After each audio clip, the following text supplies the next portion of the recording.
Здравейте, казвам се Станислав Анастасов и съм хореограф-педагог на танцово студио Бордо вече 17-та поредна година. От трети клас се занимавам с танци, а сега съм на 39 години.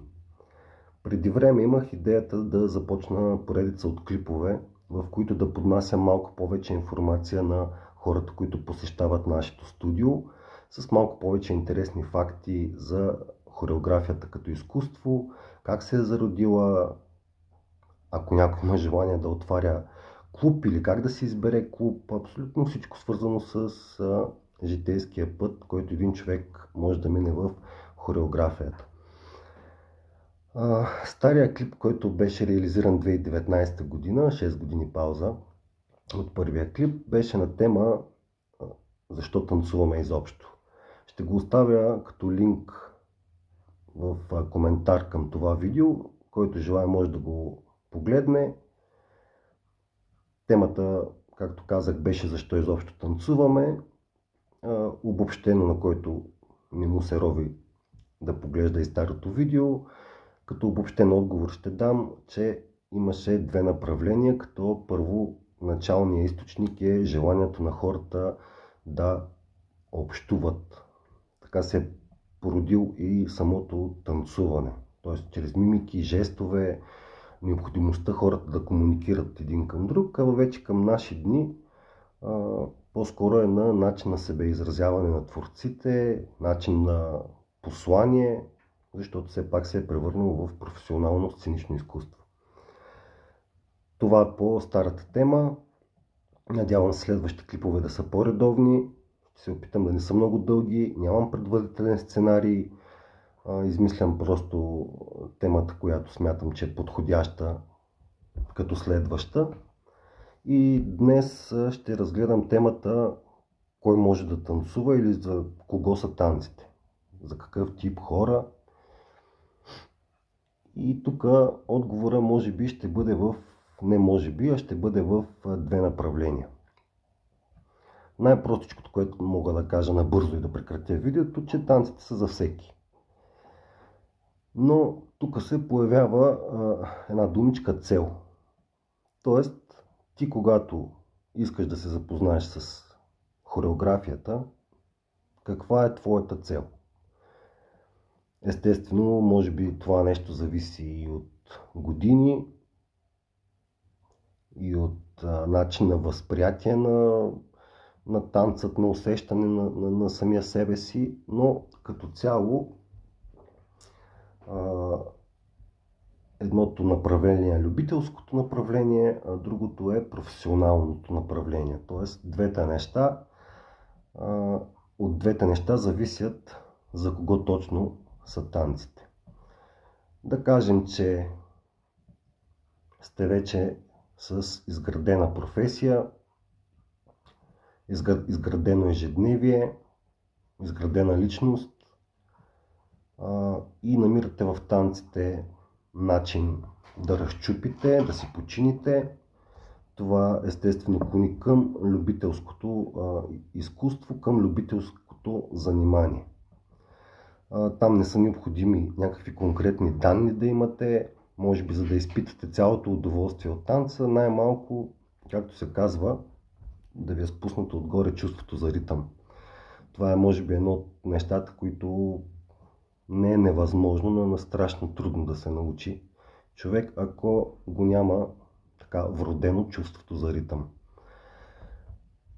Така че тук при любителското изкуство можем да кажем, че танцът е за всеки. Независимо от физически данни, от социален статут, ако щете, танците са за абсолютно всички. Когато става дума за любителско изкуство. В любителското изкуство и в любителското занимание танците носят вътрешна енергия, на всеки един различно. Някои ги успокояват, други им дават адреналин, чувстват се превъзбудени, когато танцуват. При всеки би следвало да е различно и е нормално да е различно. Другото направление относно професионалното, там може би темата е малко по-дълга. професионалното вече трябва да имаме някакви данни. Зависимост сега, ако сте деца и мама и тати са казали, нали, то вкъщи постоянно танцува, слуша музика и така нататък, искаме да го запишем да се движи.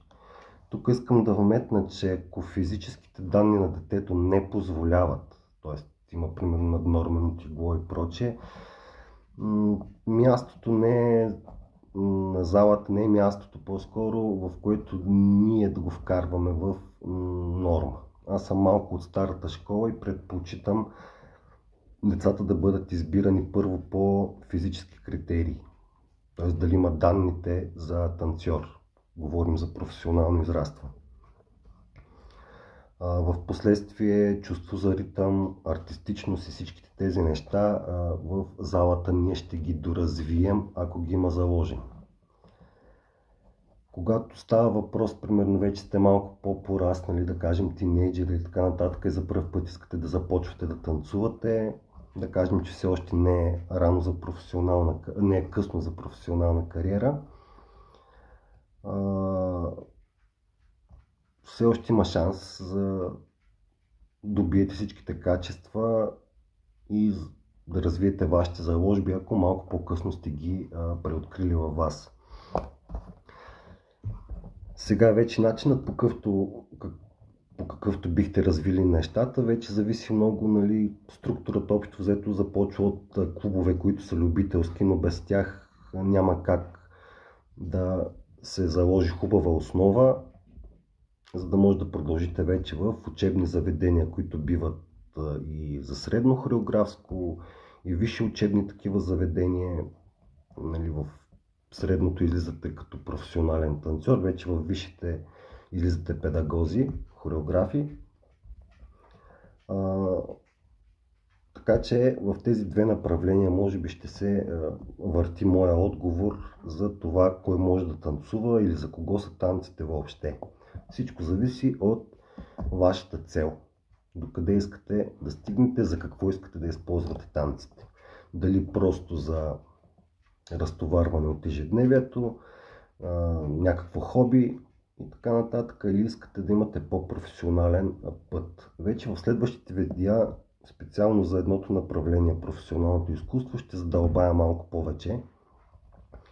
Нали, по какъв начин да си изберете клубът, мястото, стилът танци. Впоследствие ще ви запозная с различни училища, които са в България, които може да продължите средно образование, висше образование, поне в момента актуалната информация, която имам аз, ще ви бъде предоставена. И така, отговорът на това кой може да танцува или за кого са танците, както казах, вече са в две направления. За хора, които искат любителски да се занимават, и за хора, които искат да се запознаят по-отблизо, вече да гонят кариера или по-професионално развитие в танците, в сценичното изкуство. Като под професионално не визирам само това да имате диплома, а наистина да се докоснете до различни балетни състави, да излизате на сцена, да ви бъде заплащано за това, нали, защото това си е професия. И знаем, че в наши дни не винаги дипломата определя това дали ще те вземат някъде. По-скоро, ако имате качествата и сте ги развили до степен, която би била полезна на някого, той ще ви наеме като танцор в даденото учреждение, каквото и да е то. Това е за сега. Да добавя, че не гоня кариера на инфлуенсър. Видеята ще бъдат качвани само в групи, страници, канали, свързани на студиото. Ако попаднат до публика, която не се интересува от хореография, дано пък успея да им запаля интереса към танците и да потърсят малко повече информация в нашите страници. В Facebook, в Instagram и в YouTube ще бъде качвано абсолютно всяко едно такова видео. Който иска да научи малко повече за нашето студио, може да напише във Facebook Dance Studio Бордо, или в Instagram, или в YouTube. Ще им излезем като канали за 17 години има какво да разгледате, да видите и да се поинтересувате малко повече. Ако имате въпроси, може да ги оставите като коментар, ще ви бъде отговорено. Надявам се, че следващите теми ще са ви интересни. Първо ще започнем с малко по-обобщителни неща, малко по-въвеждащи, докато не стигнем наистина вече до същината на хореографията. Тук съм си поставил няколко отправни точки, които да следвам. Следващата тема ще бъде как да изберем стилът, клубът, в зависимост от нашите цели, години и така нататък. По принцип има хубава максима, че никога не е късно, но сами знаете и подозирате, че всъщност след дадена определена възраст професионалното въвеждане, специално в танците, не във всяка професия е така, но специално в танците, понеже работим с телата си, няма как да бъде осъществена тая цел за професионално развитие, но поне като любителски занимания вече има достатъчно и страшно много видове занимания, които може да ги потърсите и всъщност да задоволите вашата жажда за танцуване. Това е от мен. Ще се опитам видеята да са кратички. До нови срещи и се надявам вече да няма 6 годишна пауза до следващото видео, а да са малко по-редовни. Чао!